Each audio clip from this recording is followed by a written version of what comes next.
Little honey bunnies, എന്തൊക്കെയുണ്ട് വിശേഷം? കുറേ നാളായില്ലേ കണ്ടിട്ട്.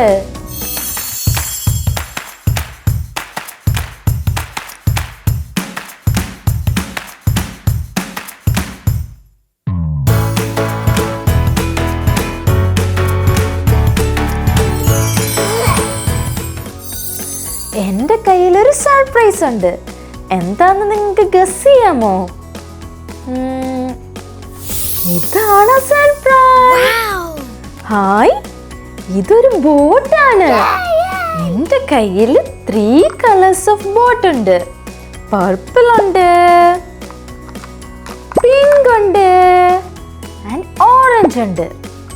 ഇതിലേത് കളർ നിങ്ങൾക്ക് ഏറ്റവും ഇഷ്ടം? എനിക്ക് ഏറ്റവും ഇഷ്ടം പർപ്പിൾ ആണ്. ഓക്കേ, ബോട്ട് നമ്മൾ എന്തിനാ യൂസ് ചെയ്യുന്നേ? വെള്ളത്തിലൂടെ യാത്ര ചെയ്യാൻ വേണ്ടി നമ്മൾ ഈ ബോട്ടാണ് യൂസ് ചെയ്യുന്നത്. ഹായ്, നിങ്ങൾ ബോട്ടിൽ യാത്ര ചെയ്തിട്ടുണ്ടോ? നല്ല രസം ബോട്ടിൽ യാത്ര ചെയ്യാൻ. എന്നാ നമുക്കൊരു ബോട്ട് ഉണ്ടാക്കിയാലോ? Are you ready? എന്നാ വാ, നമുക്ക് ബോട്ട് ഉണ്ടാക്കിയാലോ? എൻ്റെ കയ്യിലൊരു വൈറ്റ് പേപ്പർ ഉണ്ട്. ഈ പേപ്പർ വെച്ചിട്ടാണ് ഞാൻ ഇന്ന് ബോട്ട് ഉണ്ടാക്കാൻ പോകുന്നത്. ഓക്കെ, ഈ പേപ്പർ ഞാൻ ആദ്യം ഇങ്ങനെ 4ആയിട്ടൊന്ന് മടക്കാൻ പോവാട്ടോ. ഇങ്ങനെ മടക്കി, ഇങ്ങനെയായി. പിന്നെ ഒന്നുകൂടെ ഞാൻ മടക്കി. നിങ്ങൾ മടക്കിയോ? ഇങ്ങനെ ഒരു പേപ്പറായി. എന്നിട്ട് നമുക്കിത് ഓപ്പൺ ചെയ്യാം. ഇനി ഞാൻ ഒന്നുകൂടെ ഇങ്ങനെ മടക്കിയിട്ട് ഈ സെൻറ്റർ കണ്ടോ? ഈ സെൻറ്ററിൽ വെച്ചിട്ട് ഞാൻ ഇതിങ്ങനെ അകത്തോട്ട് ഈ ഓരോ കോർണറും മടക്കി.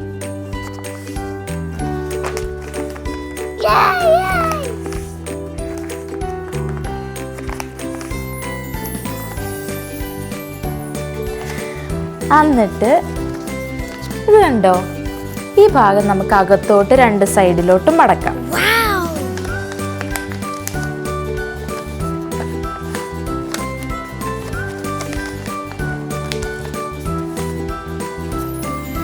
ഇപ്പൊ ഒരു തൊപ്പി പോലെ ആയല്ലേ? പല ഷേപ്പും നമുക്കിത് വെച്ചുണ്ടാക്കാം. എങ്ങനെയുണ്ട് എൻ്റെ തൊപ്പി? ഓക്കെ, ഇങ്ങനെ കിട്ടിയല്ലോ. ഇത് നമുക്കിങ്ങനെ ഇപ്പൊ നമുക്ക് വീണ്ടും ഒരു സ്ക്വയർ കിട്ടി. ഒരു സ്ക്വയർ. ഇനി നമുക്ക് ഇത് കണ്ടോ? ഇതിൻ്റെ ഈ ഭാഗം നമുക്ക് അകത്തോട്ട് മടക്കണം.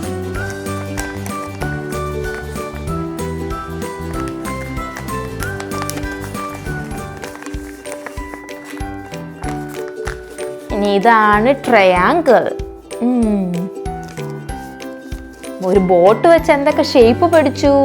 റെക്റ്റാങ്കിൾ പഠിച്ചു, പിന്നെ നമുക്കൊരു സ്ക്വയർ കിട്ടി, ഇപ്പൊ ഒരു ട്രയാങ്കിൾ കിട്ടി.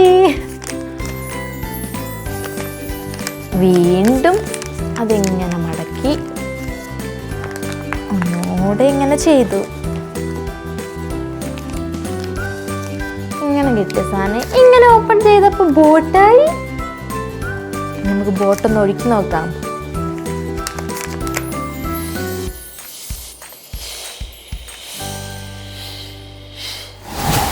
നിങ്ങൾക്ക് ബോട്ട് ഉണ്ടാക്കിയിട്ട് ഇഷ്ടമായോ? പപ്പയും മമ്മിയൊക്കെ കാണിച്ചു കൊടുക്കണേ. എന്നാ പിന്നെ നമുക്കിനി ഒരു കഥ കേട്ടാലോ? ഇന്ന് ഞാൻ പറയാൻ പോകുന്നത് നോവാസ് ആർക്കിനെ കുറിച്ചാണ്.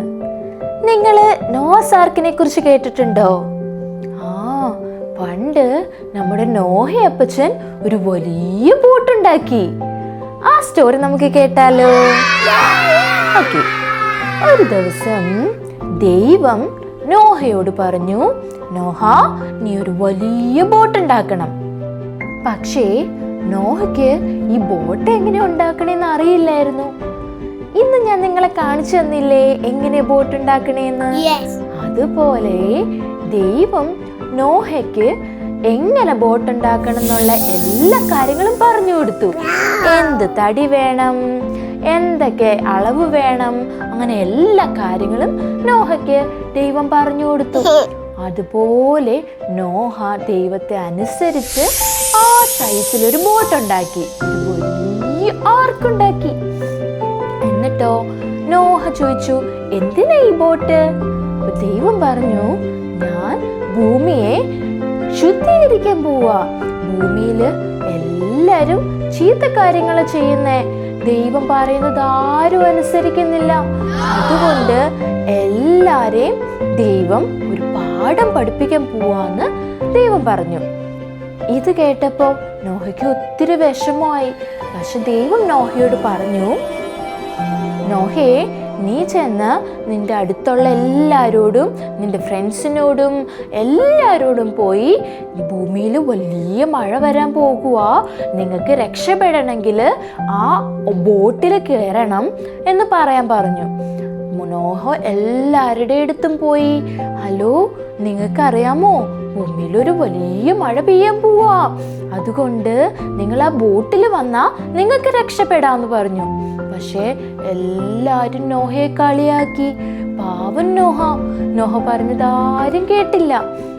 എന്നിട്ടോ അങ്ങനെ എല്ലാവരുടെ അടുത്തും നോഹ പറഞ്ഞു.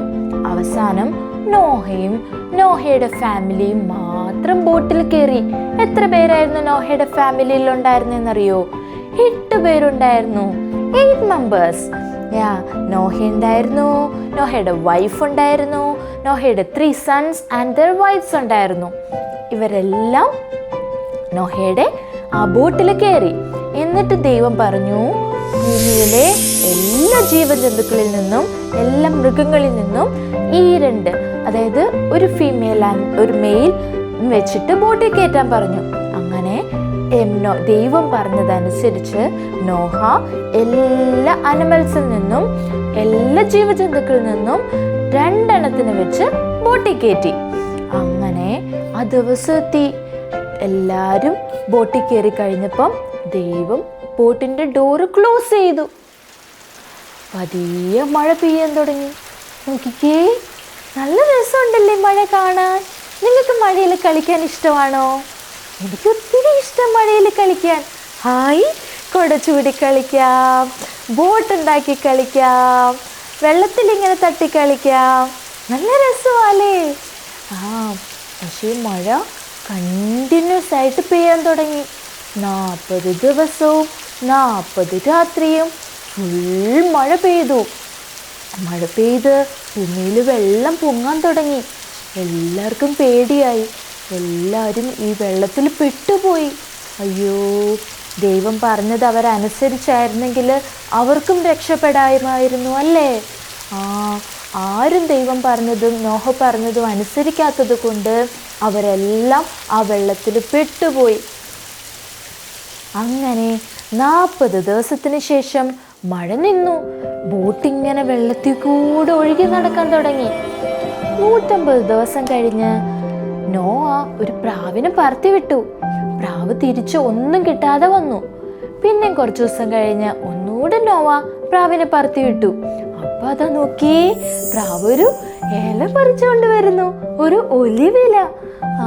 അപ്പൊ മനസ്സിലായി ഭൂമിയിലെ വെള്ളമൊക്കെ വറ്റി, ഭൂമി നല്ലതായിട്ട് ഉണങ്ങിയെന്ന്. അങ്ങനെ പെട്ടകം നോക്കി ആ മലയിൽ വന്ന് ഉറച്ചു. അങ്ങനെ ലാൻഡ് ചെയ്ത് കഴിഞ്ഞപ്പം ഡോറ് തുറന്നു. നോഹയുടെ ഫാമിലിയും ആ മൃഗങ്ങളെല്ലാം നോഹ പുറത്തിറക്കി. എന്നിട്ട് അവിടെ വെച്ച് നോഹ ദൈവത്തെ ആരാധിച്ചു. ദൈവത്തിന് നല്ലൊരു വർഷിപ്പ് കൊടുത്തു. നമ്മളും എപ്പോഴും എല്ലാ കാര്യം ചെയ്തു കഴിഞ്ഞും ദൈവത്തിന് നമ്മൾ താങ്ക് യു കൊടുക്കണം. നിങ്ങൾ കൊടുക്കാറുണ്ടോ? ദൈവത്തോട് താങ്ക് യു പറയാറുണ്ടോ? Thank you Jesus, thank you lord. ഇതിന് നമുക്ക് ഫുഡ് തന്നതിന് താങ്ക് യു പറയണം, നമുക്ക് നല്ല ടോയ്സ് കിട്ടിയതിന് താങ്ക് യു പറയണം, നമുക്ക് നല്ല അപ്പയും അമ്മയെ കിട്ടിയതിന് താങ്ക് യു പറയണം, നല്ല സിസ്റ്ററിന് കിട്ടിയതിന് താങ്ക് യു പറയണം. എല്ലാ കാര്യത്തിനും നമ്മൾ താങ്ക് യു പറയണം. അങ്ങനെ നോഹ അവിടെ ദൈവത്തിന് നല്ലൊരു ആരാധന കൊടുത്തു. അത് കഴിഞ്ഞപ്പം ദൈവം നോഹയോട് പറഞ്ഞു, ഇനി ഞാൻ ഈ ഭൂമിയെ ഈ ഫ്ലഡ് കൊണ്ട് നശിപ്പിക്കത്തില്ല എന്ന് പറഞ്ഞ് നോഹയ്ക്ക് ദൈവം ഒരു അടയാളം കൊടുത്തു. അതെന്താണെന്നറിയോ? നോക്ക്, ഹായ്, മഴയില്ലേ, റെയിൻബോ. അങ്ങനെ ദൈവം നോഹയ്ക്ക് കൊടുത്ത സൈനാണ് ഈ മഴവില്ല്, ഈ റെയിൻബോ. നിങ്ങൾക്ക് ഇഷ്ടമാണോ റെയിൻബോ കാണാൻ? നല്ല രസമുണ്ടല്ലേ ഈ റെയിൻബോ? നിങ്ങൾക്ക് ഈ സ്റ്റോറി ഇഷ്ടപ്പെട്ടോ?